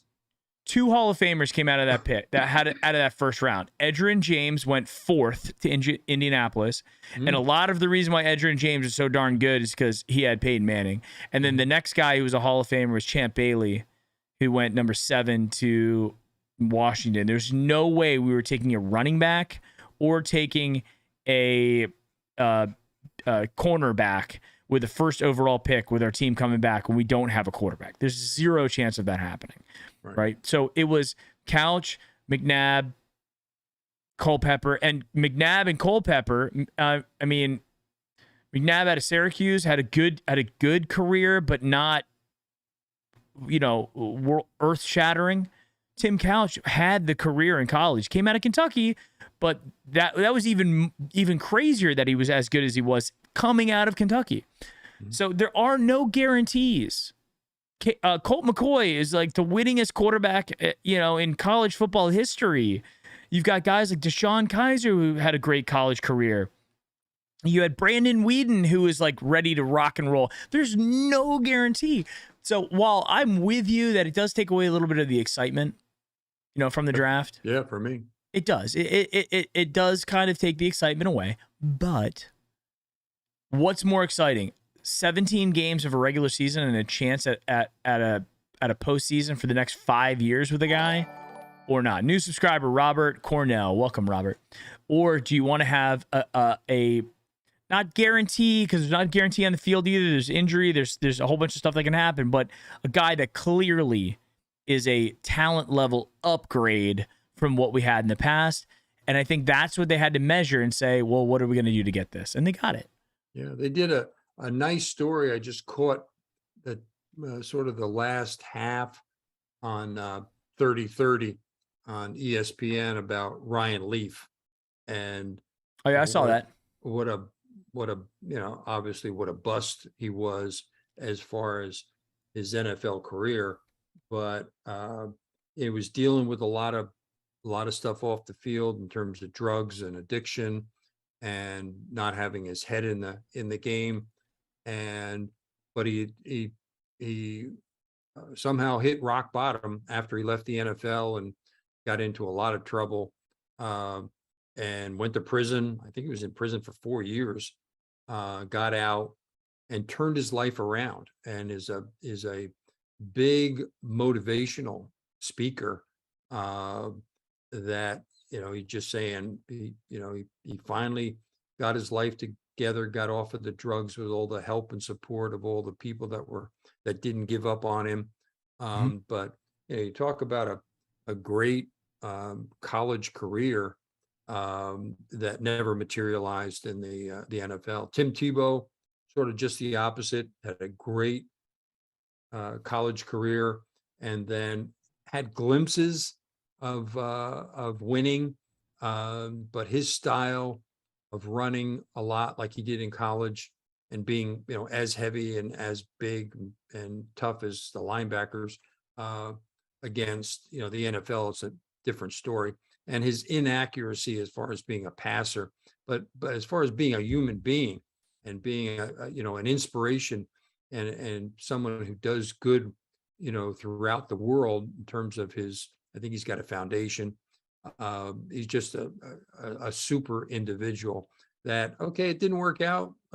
Baseball didn't work out, but I'm not going to give up on life. I'm going to continue to do what I do. And he's liked and admired throughout the sports community. Yeah, I think that's the one thing, that's the kind of theme that we keep coming back to, is that people like a comeback story. Right. Now, even the whole thing with Michael Vick was that when that was going down, is as everybody started hearing the details, and so many people are pet owners, and they think of their Chihuahua as like what a pit bull is. Right. I mean, that is a monster of an animal at most of the time. I know everybody's got their like, oh, I have a pit bull and he's so nice. I also had a pit bull that attacked my dog twice in my old neighborhood, so I know what pit bulls can do. They are dangerous animals, and what was able to happen, how Michael Vick turned his life around, and people then went out and started rooting for. And Michael Vick's on TV now. Yeah, he's on one of the channels. I think he's on, is it CBS? He's on the whatever channel Michael Strahan's on with those guys. I mean, he's on TV again. People, and he did his time and came back and played well. You score touchdowns, you win football games. A lot of people look the other way. Same thing with Roethlisberger. Same thing with Kobe Bryant. Everybody hates to say this and bring it up, but all these things happen, people. Kobe Bryant doesn't win rings anymore. Maybe what happened in that, Denver hotel becomes a bigger deal. Similarly so this is what we're looking at here. And I'm not saying it's right. I'm not saying it's right that it should be this way, but winning cures all in a lot of cases. It really does. It makes people sit there and say, I'm not going to think about the off-field stuff. I'm going to think about the touchdowns that are scored in front of me. Yeah, I think at this point, the way I viewed the Watson deal was more along the lines of the end justifies the means. And I'm not that type of person. I'm not that type of fan. I don't think you go out and you sell the franchise, you sell all your draft picks, you give it these gigantic contracts to win the Super Bowl. All right, fine. It's great. You can wave, your flag around. You can have your parade. You can have your ring. But I'd rather be loyal to the organization, the fans who spent the money on the tickets, on the jerseys, on the trips, everything. Even if we don't make the Super Bowl, I mean, I only have so many years left. Whether the Browns get there or not, it'll be a disappointment. And I'll certainly root for them if they get there with Watson. I won't be that, I won't be hypocritical from that standpoint. But like you said, Mike, mercenary, you pay to get there, as opposed to you grow up, in the organization like a Derek Jeter or some of these others, Bernie Kosar and so forth. You start, you pick them, you go with them, they perform for you, you stick with them through thick and thin. And it's fun. It's fun to watch the games. I still remember games in Cleveland Stadium, watching on TV where it was snowing like bat out of hell. And the guys we went to the games in the snow. Yeah. So in Cleveland, in Municipal.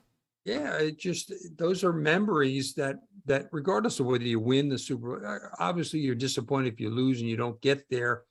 But throwing, the cardiac kids and winning games, within the last 2 minutes of the comeback or whatever, it's just great. And the Super Bowl is the cherry on top. It's the big ticket, that type of thing. Yep. But it's also, only one team can win the Super Bowl. And you look at Buffalo getting there 4 times and losing.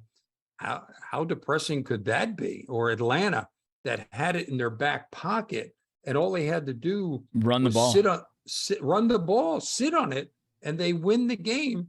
And yet they just self-destructed. That if you're an Atlanta fan, you got to be feeling horrible about that. And they haven't been close since that time. So, yeah, like I said, I'm a loyalty guy, and we'll see what happens. Hey, I'm also a second chance guy too. And you know what? And we'll see what happens with Deshaun. Maybe he'll be able to earn your respect back a little bit based off of how he handles himself on and off the field. And if he turns into that guy, I think there's a lot of people out there that would be willing to give him a second chance. There's a lot of people who have shut that door and it will never happen for them. And I respect that as well. Either way, but people, you gotta live with who you are and what's in your heart. And, I always say, like, if you're unwilling to give somebody a second chance, then what if something bad happens to you and a whole bunch of people just decide, no, I don't want to give you a second chance at all. You're done, dude. Canceled, book closed. Right. How fair is that? So we have a poll going on right now in chat of who people think is going to win between the Browns and the Panthers. Now, although this poll is probably fairly biased based off of the people we have in chat, but right now, Dad, you are in the minority of 13% of the votes that are in. Are thinking surprised. The Panthers are going to win. We've got 87%. The other way around. I mean, clearly, the Browns people want the Browns to win. Clearly, the Panthers people want the Panthers to win. So it's like any normal situation. So I'm not surprised. But the great part is going to be watching the game and watching it unfold, reacting like we do when we sit there in front of the big screen and we yell and we scream and I still remember, was it a couple of years ago when Buffalo missed that field goal and it looked like it was going right down the middle and then it hooked left and they missed and you and I jump up in the air. I watched that video this morning. I was watching that video. I went back through like the hype videos and that was my 2019 year in review video where I put that at the very end. And you know what the funny thing about that video? It didn't get that many views. It got 2,000 views here on YouTube, which is not many. But looking back, because I don't think a lot of people wanted to go back and experience the 2019 year because of the Freddie Kitchens year and how disappointing it all went. But that video was good because it started off like sad and then it showed all the highlights. And then at the end, we had that big win against Buffalo with that kick in that moment. And I think that's what it's all about, as being Browns fans. Absolutely. Yeah. And we had our friend there who was at the game, and it was, talk about the clutching from the jaws of victory to defeat. I mean, that thing just stays a little bit. If it goes straight, they win the game. It's over. And we were sort of depressed knowing that this guy's going to make the field goal. He's not going to miss the field goal. And it was going straight. It was going straight. And then it hooked. And that was one of the great moments in Browns history, I think. Yeah, it's fun when those things happen. And sure, this is sports, guys. It's not real life. I know there's business that's impacted by it. I know that there's stuff that happens and people get excited about sports and they don't. But at the end of the day, we're all waking up, unless you're retired like my dad. We're all waking up on Monday. We're all going to work. We're all going on. Our kids are going to school. Right. We have things that we have to do. We've got events that we have to attend. We've got books that we have to read. We've got workouts that we have to achieve. We have things that we got to do for ourselves. It's not all about the Browns. Yeah, no, certainly not. This is almost meaningless in terms of world activities. You got people that are at war in Ukraine that are getting killed.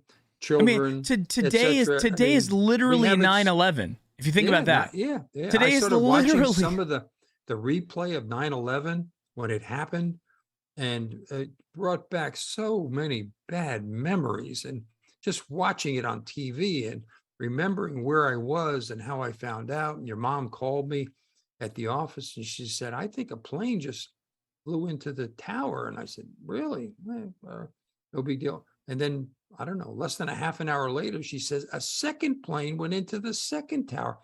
And then, all hell broke loose. It was just mind blowing. And so there's evil out there. There's a lot of good in people, but there's certainly a lot of evil out there. And a lot of people in China, North Korea, Iran, Afghanistan have it so much worse than Canada. Us. Mexico coming across the border. The people are streaming across the border because they want to get into this country because it stands for what it stands for and what it can do for you if you put your mind to it.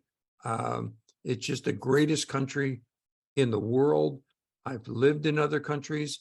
I've traveled in other countries. No other country in the world comes close. And if you haven't gotten out of the country, if you haven't seen the poverty in Brazil or in the Dominican Republic or Haiti or some in the Middle East, it's heartbreaking, and yet it continues day after day after day.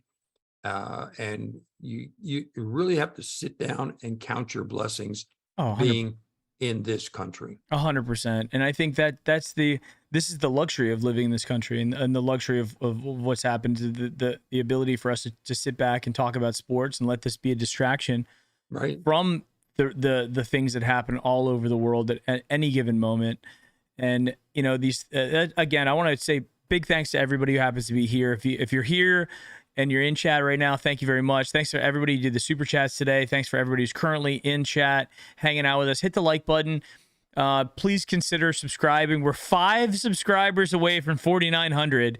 Yep. And then we're at the home stretch to 5,000. There we go. Robert Tuck, right as I said it.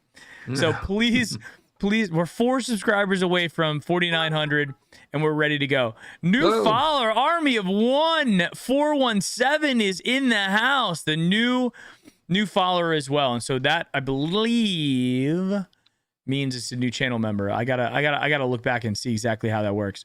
But thank you very much, everybody doing that. Dog Pound Baby, Evan Chase is in the house as well. I want to make sure I got Tim Zaylor's here. David Smith is now here.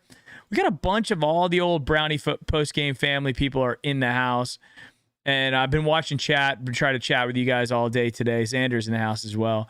So we have less than 15 minutes. New super chat coming in from Jonathan Schlegel. Go Browns. We're ready for a victory. Let's go Browns. Go John. So, and by the way, we're going to be doing a post-game show as well. Are you going to the Miami game this season, Evan? No, we were going to, but my son is in a play, and he has a lead role in a play that is happening that weekend. So we were planning on going, but we are going to the Jets game next week. Right. So my dad and I are traveling up to Cleveland. We'll be staying at the Marriott, hanging out. I'm going to be doing a whole bunch of giveaways, working with Homage. Homage is giving me a bunch of t-shirts starting next week. So everybody in chat right now, starting next week, Homage is giving me a t-shirt I can give away every day. So I'm going to put it on Twitter. A new subscriber, Andrew Zoniak. Thank you for subscribing, Andrew. We're three away from 4,900. BD should be 2 away from 4,900 when that updates. Oh, now they're all kind of like rocking in. Bob K. Sometimes in YouTube it like delays when people do it, so now I'm just getting blasted by it. But thank you guys for all subscribing. I appreciate all of you guys. So we're close. So Homage is giving me a t-shirt to give away every day next week. So Monday, Tuesday, Wednesday, Thursday, Friday, Saturday. So I have 6 shirts I can give away next week.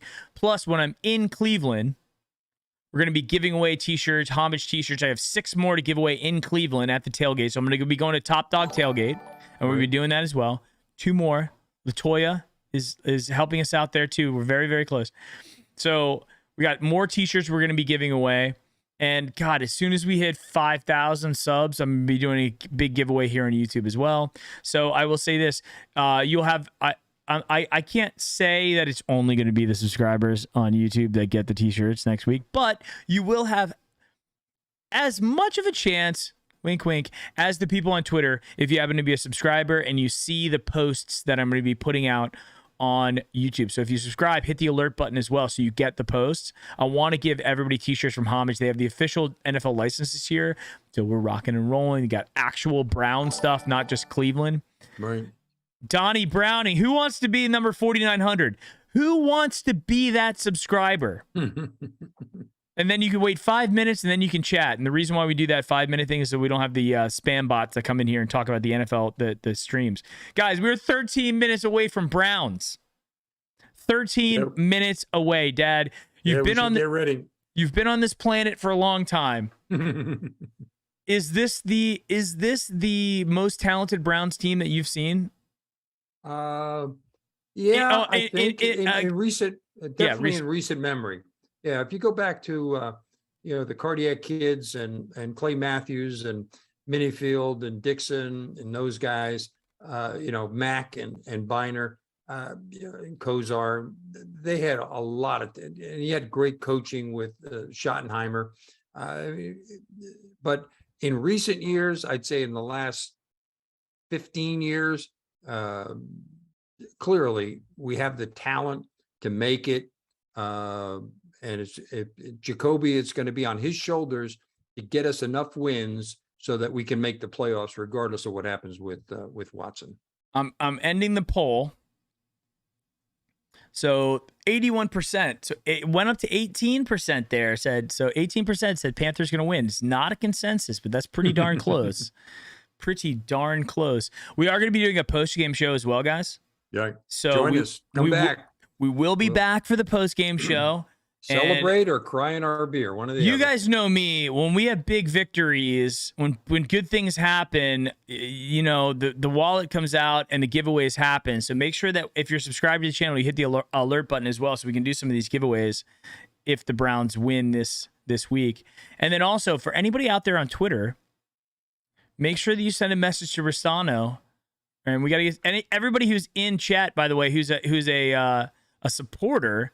The supporters get custom emojis, and you can get out the Ristano emoji. Mike has been going through he moved house. He bought a new house. He's been in the process of moving, and he did say he's going to be back for the Wednesday show. So this Wednesday we could have the return if Mike's home computer and studio is up and running. You will have some Mike Ristano in the house doing the Wednesday show. So yeah. So we're very close. We are one channel subscriber away from 4,900. Everybody who happens to be in there, hit the like button as well. I appreciate everybody hanging out with us here in live chat as well. This is going to be a game that my dad and I are going to be able to watch with the actual DirecTV login. So I have an actual DirecTV login this year. Thank God. No more messing around with the free streams that are out there. But if you happen to be tuning in now looking for a way to watch the game, 4,900, Foggy 54. There we go, 4,900. 100 more to go to 5,000, which is the first main milestone I think that I wanted to hit as this channel is 5,000. So we're 100 away, and I'm very, very confident we're going to be able to get there very soon. But anybody who happens to be here looking for a way to watch the game, if you Google sportsurge.net, you'll be able to find many ways to watch every game. So somebody told, allegedly sportsurge.net is a way that you can watch games. I won't be the one putting it in chat, but allegedly that's how it goes.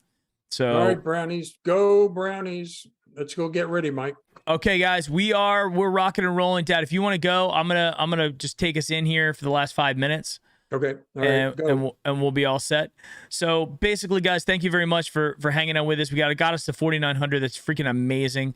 Sonia, can I watch the game on YouTube live? I think only if you're in the local area there you can. I think only if you're in the local area, I believe. And let's go. I'm gonna show that. So hey, Mazeroth, sometimes we'll put custom emojis. It blocks it for a second, but I go ahead and approve that. Thank you guys for being in there and chatting. Yeah, we're coming up here. We got 9 minutes away. We're going to be watching it on the actual channel. We're going to be rocking and rolling. Thank you guys for subscribing. Thank you everybody for hitting the like button as well. If you like the content, if you like the stuff that I do and the hype video stuff, the stuff that we do here in, on Twitter and everything like that, you got my over this side. You got my Twitter handle there. Follow me on Twitter. I do a lot of talking. I'm going to be going nuts this game, doing YouTube shorts and everything. Where can I watch the game live on YouTube? Brandon, I don't think you can on YouTube. There might be somebody who's hacking it, but you should go to, like, I'm going to put in the chat right now. Google this.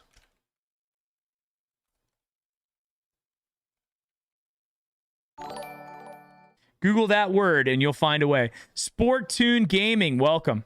You guys see the word that I just put in chat? I need you to go. Sandra R, welcome. If you Google that word, you will get to be able to watch the game. It won't be on YouTube, but you'll be able to watch the game. Everybody, make sure that you're back here for the post-game show. We're going to be live probably around 4 o'clock, so whenever the game ends. Where's Rastan or whatever you spell Mike's name? I don't know. Evan, you got to hit him up. I'm going to put his at Bonzo1273 on Twitter. That's Rosano. Hit him up there and ask him where he is. Billy Caudill. What's going on, Billy? That name looks familiar. I'm surprised that you haven't been back. And Rocky Penna. Welcome, guys. The new subscribers are flying in left and right. So we got the Browns game. We got some food coming in. I'm believing in my heart of hearts that we can win this game. I wouldn't be shocked if we don't. So I'm not going to lose my mind if we don't. We haven't won a home opener since 2004. Oh, since 2004, it's been that long. It's been kind of crazy. So I'm just saying for the show. Oh, yeah. Mike will be back. Mike will be back for sure. DF Sports is in the house. What's going on, DF? Welcome, buddy. Mayfield just ran out of the tunnel doing the fadeaway. I don't know. What's the fadeaway? I'm too old for that. As old as me. LOL, Colin. Here we go. DF, what are you doing, man? Browns After Dark, my guy DF Sports. If you guys have not checked out the interview, I did an interview with DF Sports a couple videos ago here on Brownie Post Game. You can check it out. He's the man. Go Brownies. Who let the dogs out? Woof, woof, woof. Kim, what's going on? Basketball shot? Oh, like a fadeaway like that. Okay. Interesting. So Baker's clearly has his head on straight for this one. This is going to be fun to watch. Last year they won. Guys, I'm going to leave the stream up for a little while. So you guys feel free to continue to chat, continue to do all your things. And then we will be back for the post-game show. So everybody, please come back for the post-game show. Join us. Bask in victory with us, or like the Victory Monday right there. Or if we lose, you can sulk with us as well. Either way, win, lose, we booze, as Johnny Manziel says. Guys, we will see you back on the post-game show. I love you all. Thank you all for the subscribers. Go Browns.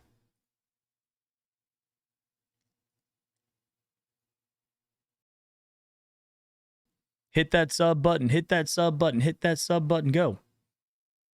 Thank you, guys.